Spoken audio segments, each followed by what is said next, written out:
but I think Zoom is amazing. This is Yeah, the way to go. easy enough. Sounds quiet in there. Yeah, I got I'm in the front office where the VR room was, Hmm. so I can get it kind of quiet in here. There's teams out the back of a bunch of girls, Hmm. and so it's nice and loud back there, but we got lucky. So you guys do softball and baseball? Yeah, we can do both. It's a team that rents it from us. Mm, You just rent the cage space, do what they want to do. gotcha. So you guys don't actually coach them; they just rent it from you guys. Yeah, so they're an organization that has like 4 or 5 teams, I think. They just use us as the facility they practice out of. Do you guys run like hitting programs and stuff like that? Yeah, we run a bunch of different things, one-on-one stuff to evaluations, where we get our biotechnology stuff out and give them feedback on the mechanics of their swings, ground force, stuff like that. And then we Hmm. run different camps and things throughout the year as far as hitting groups and stuff like that. So one thing that I've heard a lot is the difference between a hitting coach and a swing coach. Yeah, Have you ever heard of that? yeah. I think So that's a what big would you guys say you are? Swing coaches, hitting coaches, both? a little bit of a blend of both. We try to be. That's one of the questions I ask myself a lot: is what's my role? Because a high school coach or a travel ball team coach, like what's their role to my hitter, and then what's my role to them as a player? Because we try to cover the hitting coach part, but we can't necessarily take the all the onus on ourselves. I don't think because we don't ever get to see our hitters play in the game. It's always just feedback. So their actual team coach has to play a role in that. So that's where am I more based out of swing design and things, trying to get you into places that are going to help you be successful. But then it's up to you and your team coach to do the approach side of things and stuff like that, or Hmm. reinforce that, I guess. Yeah. We try to blend a little bit of both, really. One of the things I think about, like with them coming in and you're working on their swings with them. Mm-hmm. And one thing I've been really thinking about and talking to my athletes lately is like having a quota. Do we talk about this before? Like having a quota versus working to your potential? No, he might have talked Or about it because he mentioned something about quotas when we were mhm, talking the other day. because like if a kid comes in to work on his swing and you guys fix something, Yeah, and then he's got to come in basically every day for however many days. Usually I mean, the research says that habits take anywhere from 2 weeks to 5 weeks to form. right. So in order to change something, on average I think it's like 21 to 28 days. Yeah, And so they got to come in every day, but then like how many swings should they get every day? And that's where like a quota comes into play yeah, versus a kid just coming in and getting 15 hacks off the tee and then being like, oh man, I feel pretty good. right. What do you think for like guys getting in every day and practicing, and how much should they practice or swing Yeah. per day? I think every day, really. We don't do any requirements like that with the athletes that we have as far as away from us. Because I'm in two minds with that a little bit.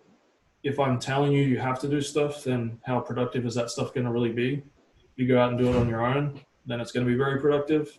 Um, with me coming from Australia and trying to do things that I did in my career, no one was telling me to do it. I did it all on my own.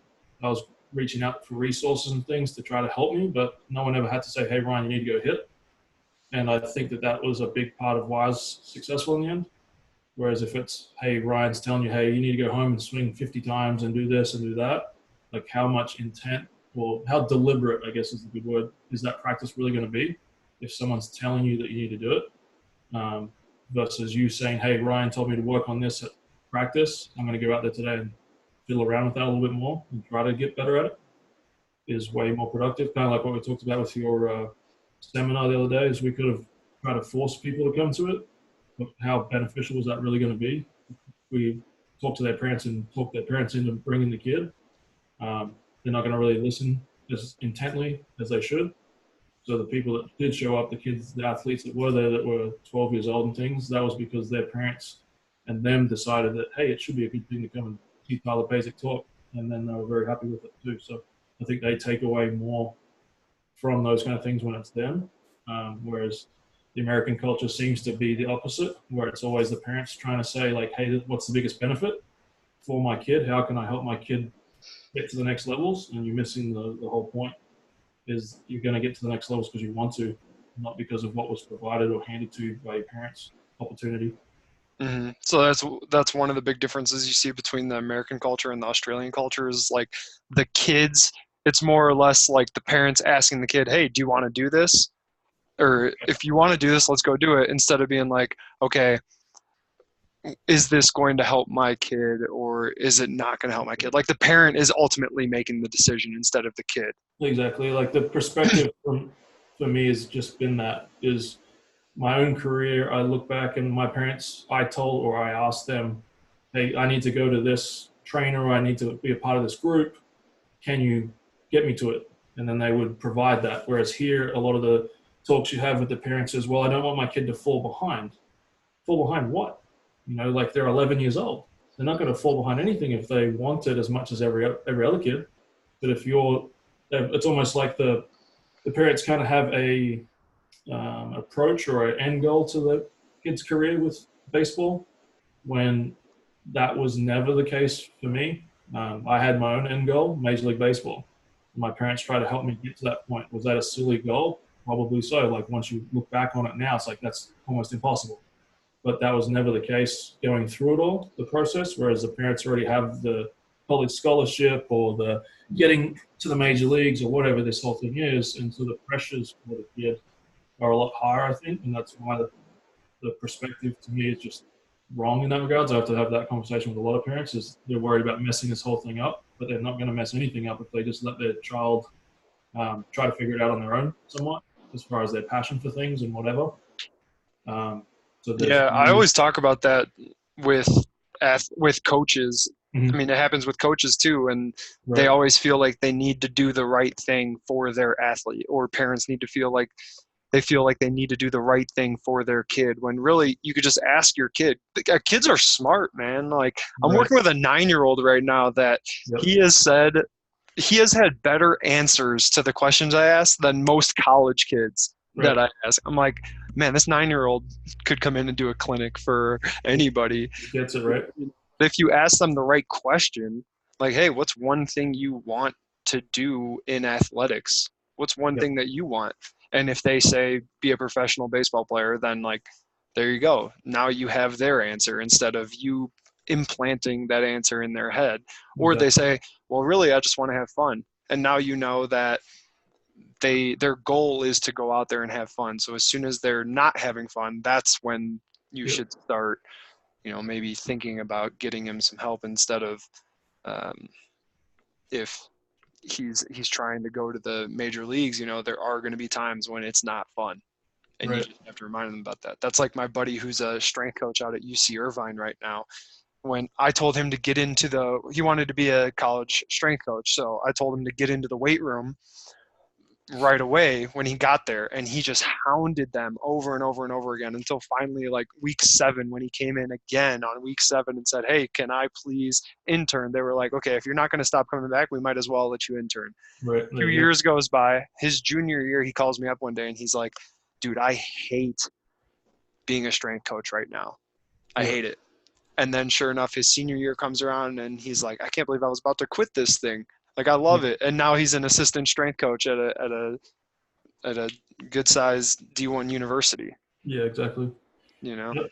I think that's a big part of it. Like I say, a lot of it now with social media and stuff, the message of what sports for is missing. Like everyone's wanting to be able to, like we talked about the other day about announcing that they've committed to a college and things, yet you never see a tweet about, hey, I'm the starting shortstop. Like, why is enrolling in a school a bigger feat for you than being the starting guy? Like, I'm going to brag about myself because I get to be the starter, not because I got to sign at the school because I haven't done anything yet.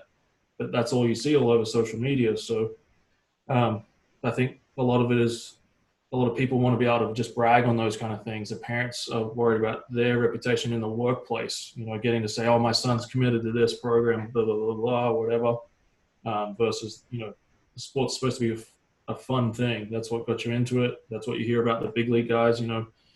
When they asked, I think it was Walker Bueller after the Dodgers get knocked out, like, how devastating is this? And he said, not really that bad. I get to play a game for a living, so I'll be okay tomorrow. Like, yeah, Yeah. like baseball for my job. Like, how bad or how pissed off can I really get? Hmm.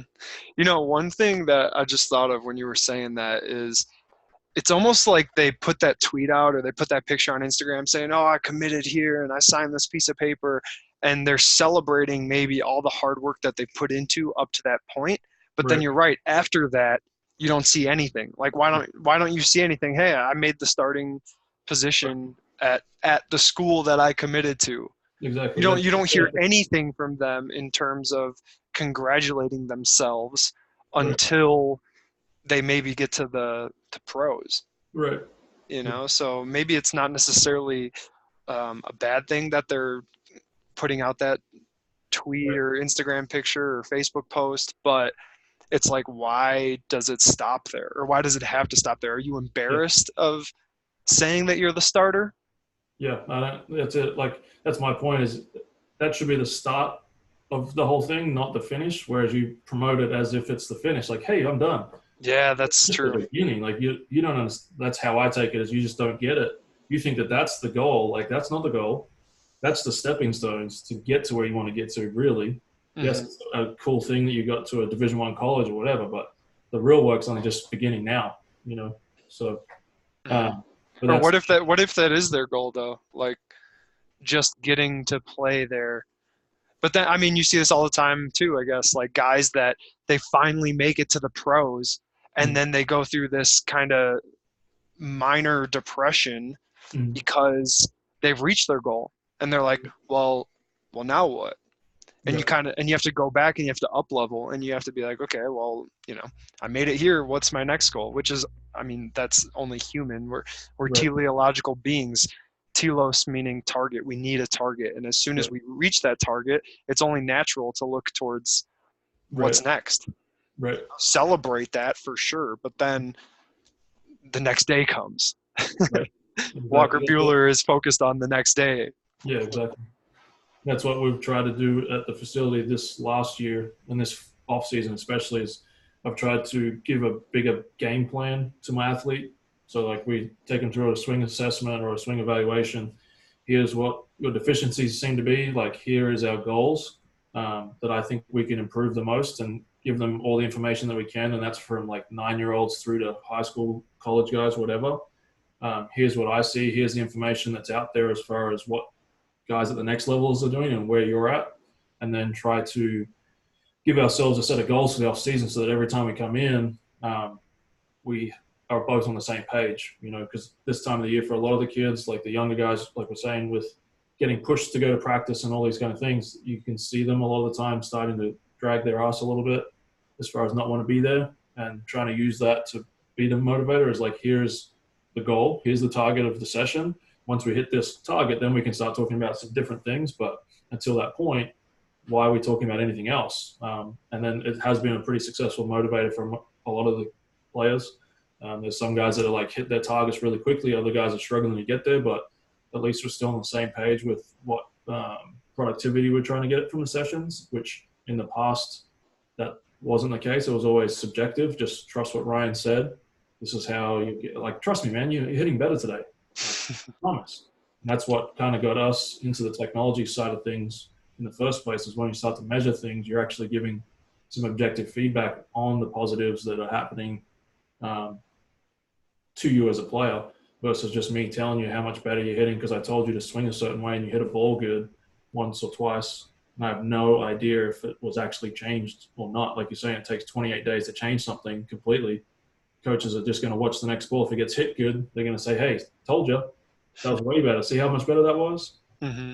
That's not even the case. So having the technology and things, and then having a game plan has seemed to be a better path um, this year for sure, as far as getting something productive from each session, and then knowing where we're sitting and how much it's actually sticking to. So is the kid's numbers able to stay there, or is it, he's there for a little bit and then he falls away when he starts to get under some more stress, as far as me throwing the ball, flipping the ball instead of just sitting on the tee and stuff like that. So it's been an interesting transition, but I've definitely liked the fact that we've tried to jump into that realm and use those tools because they are very effective in trying to put across our points. So what's like one goal or one measurable objective that you're giving the guys right now, or you find yourself giving most of the guys that you work with? Like one thing that you're talking about a lot and putting into action. We use the blast motion stuff a lot, just because it's the easiest one to use in a training session. Because we're still in the one-on-one lesson setup, so we don't get much time with the athletes. So trying to be effective in a quick, short period of time. Um, but I use blast a lot. In our swing evaluations, we use K-vest, body track, ground force plates, and the blast motion and Rhapsody for the ball stuff. But that's too much. It takes too long to set up and things in a one-on-one session. So we use that to evaluate where we're at, and then we use the bat sensor to kind of keep that evaluation going in these sessions. So a lot of the stuff at the moment that we're talking about is Blast puts it into 3 buckets: plane, connection, or rotation. So plane being how much the barrel's in the zone, basically in layman's terms. Connection is just saying, to me, in my opinion, how well the swing's working from the middle of the body. So how much you can take your arms really out of it, so they're not having to manipulate or compensate to get you to the ball. And then rotation is all your speed kind of things, so bat speed, hand speed. So a lot of our guys that are in the younger brackets, we spend a lot of time talking about plane and connection. And then some of the older guys, it's more just kind of tinkering with little things in those realms. Seeing if the guy's attack angle is a little bit low. Like we've got one guy that's just a freshman in college, hits the ball up to 94 in hitting sessions, BP sessions, stuff like that. But his attack angle is only 2 degrees, 0 degrees. So basically, to optimize his strength, which is hitting the ball hard, he needs to swing up a little bit more. It's more loft in his swing. So we've kind of changed it a little bit with that. You give him numbers and say, hey, try to hit this number, and his body's adapting to change that. Give him a few cues to try to help him with that. But the early results have been good. He's hitting balls out of the ballpark all of a sudden, and he hadn't done that as a high school senior in BP and things like that. So he's definitely buying into, just a small adjustment. Look at how big a difference it makes to my actual on-field results. Mm-hmm. And those kind of things are what we're talking about with. It just gives them an objective, really. Like that's not just, hey man, I need you to swing up more. Like how much more? What does my feel? And he's, instead of just trusting me the whole time, I can just put the bat sensor on and say, swing it needs to be in this range, and you figure it out. And it might feel to you that you swing down still, but the number telling you that you're not. So then stay in that number or stay in that realm, and then we should be okay. And obviously, Yeah, that's like a lot of old MLB players. Now a lot of guys are talking about swinging up and yeah, whatnot. But back in the day, the best home run hitters of all time talk about how they right, just come down on the ball yeah, over and over and over again. right, And they're trying to take the cap off of the pitcher, even right, though what they normally do is put it in the seats. yeah. So Exactly. And it's kind of it's interesting perspective.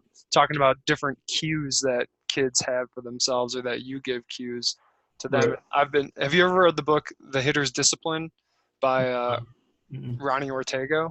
No, I have not. He talks about just having a swing thought and Yeah, just one thought. What's your opinion on that? When I think of that, I think of a mental cue, just one thing that you yeah, tell yourself.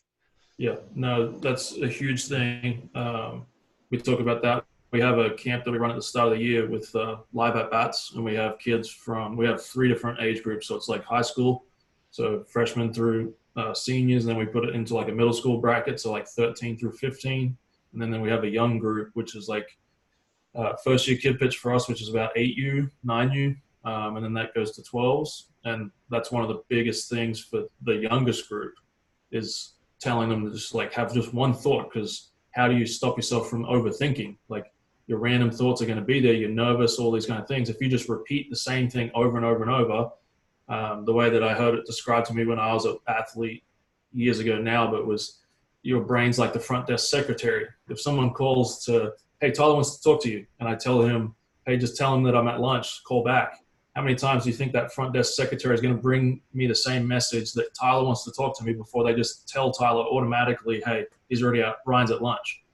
It's the same kind of concept in the box as if you keep saying, be on time, be on time, be on time, be on time. Before you know it, your brain just goes blank because it doesn't need to think what's going to happen next. It already knows be on time is going to happen next. It's not waiting for this random thought to pop up. So it kind of just controls that for you. And all the younger players seem to attach themselves to that and love that. And a lot of the time they have some results right after that. And then you've got kind of full buy-in Yeah, you get from that them. buy-in instantly. Yeah, Right. that I mean, it's so funny how that works, but the science behind it is that we kind of have the simple version is that we kind of have two sides to our brain. We have a short-term memory and a long-term memory, and the long-term memory is where our muscle memory lies. Right. But we have to bypass the short-term memory in order to get there. So the way that you do that is that you fill your short-term memory with that one single thought. So yours was be on time, be on time, be on time, be on time, be on time. And eventually it's almost like that brain goes clear, or our brain, oh, when I'm playing my best, I'm not thinking about anything. My mind is just clear, my body's relaxed. Well, the fact of the matter is that you're actually thinking about one thing.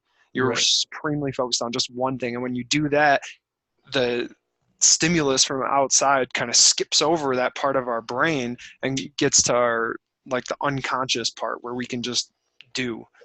And so that's the Yes. importance of having that instead of a lot of other guys think, I think we might have brought this up when we were talking the other day, about if you're thinking about popping it out to the second baseman, Yeah. you're probably going to pop out to the second baseman. Was that you or was that somebody else I was talking to?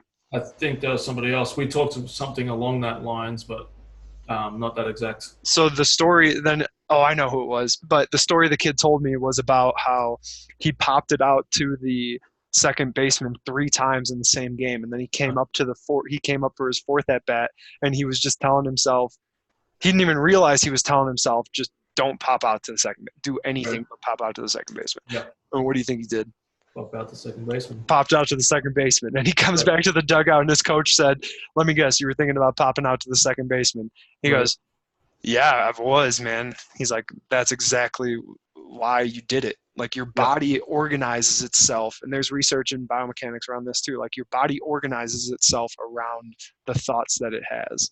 Yeah. Because I So, heard in the past that it was worded to me like that your brain doesn't recognize don't. So it just hears pop out to second baseman. It doesn't understand that fact. I can't remember exact details as to why it doesn't understand the word don't, but it just kind of skips over that word and then just hears the last part. So mhm. if I'm saying to myself, hey, like think of an apple, think of an apple, think of an apple, and then I say, oh, don't think of the apple, the don't is just like as if it's not there. And that's why your brain just does that again. It just goes, okay, I heard about the apple again, and here it is, or the Yeah, pop, whatever it it's is. because our brains think in pictures. Yeah. So we think in pictures. Every time when I say the Right. word lamp, you think of a picture of a lamp, regardless of if, like, I might be thinking of a different lamp, but the lamp that's Right. in your head, might be a desk lamp. It might be a lamp that's like a little bit taller and stands up Right. next to your couch at home. Yeah. But we still think of a lamp. So when we say don't pop out to the second baseman, hey, don't throw and don't walk this guy. Right. Your brain is starting to organize itself around walking him Yeah. because that's the picture you're putting in the head. Right. It's funny you say that too, because that goes back to your comment about the big leaguers thinking about swinging down on the ball as well. Is that's perception again. So when they swung or thought about swinging down the ball, hit a bomb, they just go, okay, I'll go with that thought again. Hit another bomb in BP. Why would I ever change that? So that thought created the action that they wanted, and it doesn't matter if it was actually real or not. It was just their perception of what they felt like they did, and then their brain goes, hey, last time we thought this way, we hit a bomb. So here's the organization again. And then Mm-hmm. it goes into what you're saying about the lamps too. That ticked in my head was I heard someone on a podcast recently talking about it, but the same thing. Like you said, lamp. I'm thinking of a yellow lamp. You're thinking of a white lamp. Will's thinking of a red lamp. Like just because you say the word or the cue is where I'm going with that. Is like just because I say swing down, how did you perceive the down? Are you swinging straight down with your handle, with your barrel, with your shoulders, with your?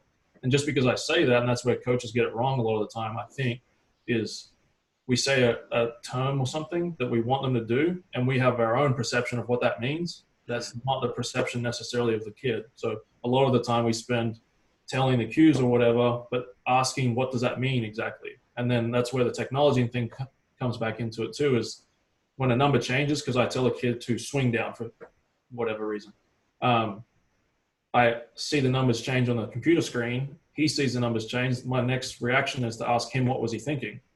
And you know how many times I've heard not what I just told him? Like almost Hmm. every time. So Yeah. that I have to ask him, because I think he swung down like I told him to, because the numbers changed and he's thinking about his feet, but the numbers changed. So what's it matter what I said? You're the one, and that's what's hard for them as the kid, is they haven't grown up in that society, I guess. I don't know, in that culture where there's like, think for yourself, it's okay. Hmm. They the coach is always right. Tell them, respect the coach. Yes, do what the coach tells you, versus like, think for yourself. So when you ask them a question like, hey, what did you do there? What do you think? They kind of look at you funny, because it's like, do you want me to tell you what you said, or you want me to tell you what I was feeling or actually thinking? Like, Hmm. I've got to coax them into it a lot of the time. Like, just tell me what you think, because if you tell me something different and we got good numbers, I can go use what you're telling me with some other player too. And maybe that cue will work with that kid instead of the one that I've just used, because it hasn't worked with that player before. Hmm. It's like that. So a lot of the time it's we're growing as coaches, hopefully, as much as the players are growing for themselves. Whereas a lot of the time it's the other way around. Like, I know what I'm talking about. I'm the coach. I've been in the big leagues. I'm right. You're wrong. You're wrong. You're missing the point. It's the player's career, not your career anymore. So you need to adjust and try to figure out how to make that player be as good as he can possibly be. And that might be telling him to do something that you've never thought of doing yourself. And if Hmm. that's the case and it gets him to do the right thing, then use it. Yeah, and I think exactly what you just said is beautiful coaching, because a lot of coaches think that they need to say the just right thing at the just right time. And a Right. lot of parents think that they have to say the just right thing at the just right time to their kid. It's Yeah. like you can take a lot of pressure off of yourself by explaining it and then asking them to respond to you in their own words what you just said. And not being attached to your language is a huge, huge plus and a huge bonus for you as a coach, because when you're not attached to the language that you use and you can use their language or ask them for their language, that's going Right. to speed up the learning curve even quicker. Yeah. That happened to me the other year. Like last year, I was teaching this concept of the recognize, release, refocus system, which Ken Revisa came up with, and the team I was working with, they just weren't getting it. And I'm like, finally, I got frustrated, and I was like, okay, what do you guys call this here? Because this is the way I've been teaching it for basically my whole career, but obviously it's not clicking. So Right. when I'm saying this, what do you hear? And basically what it came down to was, first you recognize, so that's step one. You recognize, am I good to go? Do I need to check myself real quick? Uh, Then the second part, instead of release, that was reset for them. So the word reset was the same word that I was using, or the right. same definition, but a different word. For instead of release, they used reset. And then the last one, I used refocus, and what they used was routine. Yeah. So same definitions for the words, but a Right. different word to describe that definition. Right. And as soon as we moved over to that, it was like 100% of the kids on the team got it, Yeah. and we just moved forward. Right. We took that next step, and it was monumental, Yeah. because I felt like we were just banging our heads into the same brick wall, only to realize you change a word and there's really a door right there, and you open up the door and there we go you Yeah. know Yep. That's it for sure. It's amazing. That's the funny part. We deal with a wide age bracket of kids. So from, like I said, the eights to high school or college, and I've done it long enough now. You can like just read it off the kid's face, especially the younger kids. Like, you'll tell them to do something, they don't get it, and you ask them a question, and I that's almost a bad habit on my behalf now. I already know that you don't get it, so I just kind of move on instead of letting you answer it, because I can just see it in your face. Like, you don't understand what I just said, so let's change what I said, because your answer is just going to be bad, just in your expression. Because I've seen it enough, I've done it wrong enough to where I try to tell you this, and the kid's like, "Yeah, I got it," and then you watch the way that they move, and it's like, "No, you don't get it." If you do it long enough, you can just start to sense it before they even try to tell it to you, just from their expressions. And it's just like, okay, let's just move on. And that's what hmm I feel like one of my better skills is just the ability to kind of read the kid as soon as I say something, to say like, hey, we need to change what we're saying. instead of trying to hammer it away at them. And that's what you see from a lot of coaches and things, is just keep repeating that same thing. Like, you just don't get it. Why aren't you getting it? One, the kid's not taught to be disrespectful to you, so he's trying. Two, he doesn't want you to yell at him, so he's going to be trying. And then three, his parents are paying for this, so he's going to be trying. Like, it just comes back to, he's not trying to disrespect you. He's not trying to not listen and not do what you're asking him to. So maybe I need to look in the mirror and think about what I'm saying, and it's just not respond, or it's not getting my point across. So instead of wasting my breath on saying this over and over again, I'm just going to just run with it with something different, and watch the magic happen from there. As far as, oh, now he gets it. Why didn't you get it before? Like, I don't know. You just didn't get it, but it's okay. We can have 1,000 different ways to say that same message if we need to. Yeah, and that's a very mature way of thinking, which a lot of people I don't believe are at that level of thinking. Maybe it's just higher level thinking, meaning that you're responding to their response and Yeah. then moving forward and asking for what they are thinking about and checking your perception versus their perception, which is life. And it happens all the time. And Yep. most people forget to check their perceptions with Right. their teammates or with their spouse or with their athlete. Yep. And then they, next thing you know, a year later, that person is blowing up in their face Right. because they forgot to check the perception of the event that happened. And the one that I'm thinking about specifically is in relationships. Like, Yeah. somebody says something, and then who they say it to takes it completely different from what they originally intended it to be. And then this person over here is Yeah. thinking in their head like this catastrophic event just happened. And Right. instead of just verbalizing, hey, you just said this, and the story I'm telling myself is that you don't like me anymore. Or the story I'm telling myself is that you're mad at me, or whatever it is, whatever negative scenario you can think of. And then Mhm. this person over here is like, uh, no, that's not the case at all. Right. I was thinking this. Let me explain myself a little further. Maybe I can explain it differently so that, you don't have that thought and you don't have that story in your head that you're telling yourself Right. that might destroy us later on if it's not talked about. And that happens with teammates all the time. And Yep. guys, especially in today's age, maybe, I mean, I'd like your opinion on this. A lot of teammates these days are so afraid to hold the person on their team accountable for something because they're afraid that they're going to like stop liking them, Right. or hey, you know what, it doesn't matter what he's doing, like I'm getting my work in. Yeah. Like, what do you think is the reason behind them not holding each other accountable or not checking perceptions when, after they do get held accountable for something? Um,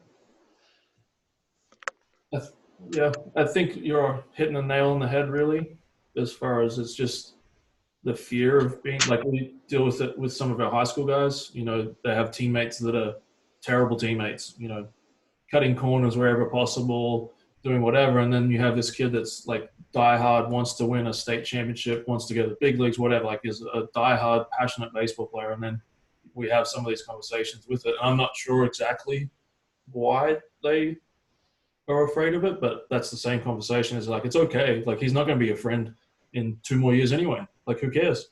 Tell him get it off his butt, and if he doesn't, like, and then all of a sudden you can actually turn that into a positive thing, because you like everyone on the team knows that that's the negative, like the cancer of the team. It's just taking one person to be brave enough to stand up to the cancer, I guess. Then all of a sudden you've got all your buddies behind you, like they're all thinking the same thing, but taking that first step to be the guy that's gonna speak up, I guess. It's easier just to kind of be the passing by. I mean, that's just in society too, isn't it? It's easier just to not say nothing, to just let it blow by, versus stand up for what you believe in. So I That's the think, thing, is that it's easy, man. It's right, so easy to not do that. And that's why winning a championship is so hard, right, because it takes you doing that. It takes you right, holding somebody accountable, which is hard. That is a difficult conversation to have, and that is something that isn't done very often. So then it feels weird and it feels uncomfortable and different. right, And but at the end of the day, it needs to happen if right, you're going to be great at anything. right. Yeah, I think so for sure. That's the difference in like coaches that I had in college. I feel like one guy was all-time leader in wins and things in junior college, and that was the one thing that I took away from him. I went and worked for him as a coach too later, but he's stubborn, but he always knew where he stood. So it might not be the right thing to do for the team or the right thing to do, but you knew that that was where, like, if he made that decision, that's what he was going to stick with. Like, let's just put all the freshmen in and play the last elimination games because he didn't think that the sophomores were going to play the way that they should, and we'll just get ready for next year. And then all of a sudden, the freshmen win and go to the World Series. Like, who does that at that point? But that's his belief, and he's stuck with it, and that's why it worked at that time too. Is because during the year, it was the same message. Like, if I tell you to do something, this is how it's going to be done. There's no ifs, ands, buts. Whereas a lot of the time with other coaches that I'd have experience with, it was like, we'll tell you this one thing and then turn around and do something different. And to me, you lost my respect, but a lot of my teammates' respect too, because you're just telling us that, and then it's not really what you believe in. You're just going to go and change your mind tomorrow. So basically, you're just smoke and mirrors right in front of me. We'd have one coach would do a lot of inspirational speeches and stuff. And I don't need that to get ready for a baseball game. Some guys do, but why do I have to stand here and listen to it? Because you want to do it. And then it's nothing that you actually truly believe in anyway. Like, you're just doing it because you read it somewhere and you thought it was a cool thing to do, I guess. But things like that. But that was the one thing from this old school coach was just it was his way or the highway, but he lived by that still. Whereas there's a lot of people that talk the talk for that, and then when it gets tough, when you maybe made a mistake or whatever, they kind of shy away from it instead of you would have made it if you just stuck it out with that philosophy or that belief and that example that you use with that player. He might have pulled one example is he wanted us to do stuff a certain way, and I'd been hitting good at the start of the year or something like that, and he's pulled me aside and said that it was okay for me to mess up, me and one other player, because we'd earned our respect. And then the next game, I do the thing wrong. It was like hit 2 pop-ups in a row, or pop up and a strikeout in the game, or something like that. And he brings me over and sits me on the bench, pulls me out of the game. I'm like, what happened to yesterday? Yesterday you told me I could do whatever, and now he's like, well, I can change my mind, can't I? But the example was that I was the best guy at that time, and the other players are looking at like, he just pulled him out. Shit, he's going to pull everybody out. Mm-hmm. Now he gets buy-in because he pulled out the guy that was performing the most, whereas most coaches, just leave him in because he's the guy. The example was set because it was me that got taken out. So those kind of things was the message that guy really understood, and that's why I think he was as successful as he has been and still is. Mm-hmm. So wait, he told you that he wouldn't take you out, and Right, the day then before, and then the next day, he did, but that set an example for everybody else. So is he yeah. basically coaching out of fear then? No, he set it up that way. I think like his approach wasn't what the players were doing, and it was supposed. He tells me it's like it's all good, like you're okay, you're hitting how you need to hit. But then he's seen the opportunity to take the example and use that example, and now it was just my issue. As far as I told you yesterday that you're all good, and then why am I on the bench right now? I Mm-hmm. told you that. So now he set the example to the team saying like, Right, hey, it doesn't matter how good you are. I right. will bench your ass. If you're not going to do what I want you to do. And Yeah. the funny thing was the day before. So he has, I guess you could say, he just has a good short-term memory too, right? That's what you need in baseball is to forget things fast. And Yeah. just So even though that's kind of an interesting thing to think about. Like your coach right there kind of he might have knocked the relationship between you guys, but he right, built the team morale in the process of that. right, yep. And then that's the guy that I'll go and bend over backwards for today. At the time, you're like, man, this guy. But then when you look back on it all, you kind of get the picture that he was trying to paint and the reason that he's successful. And then the bonus of going back and coaching for him and seeing it from the other side. He was very precise in his decisions. It always seemed chaotic. It always seemed like I remember another road trip we went on, and we leave heading down out of the campus, and it had been raining, and we weren't sure if we are going to play, but we start to leave, and I guess they got the phone call that we weren't going to play, and we had been playing bad as a team, and he just absolutely flips it, just falls off the rails because guys are laughing and stuff on the bus and having a good time or whatever, and he's the old school. So if we're not playing well, no one can have fun. If we're playing well, we'll have a great time. And so he absolutely loses it at this corner. Well, then the bus turns around because we're brain out, and we get back the next day, same trip. Guess what happens at the exact same point on the bus trip? You rained out, Flips it again. flips it. Exact same point. You look back on it, he knew that like when we get to this point, that's when I'm going to blow up. And he did. He had to do it 2 days in a row, and no one really kind of paid attention to it. But looking back on it, thinking about the things that he'd done, it's like I'm pretty sure he had that planned. That once we get to this point, I'm just gonna, as soon as I hear someone, I'm gonna unload, and it just happened to happen right at the same point on the trip. Hmm.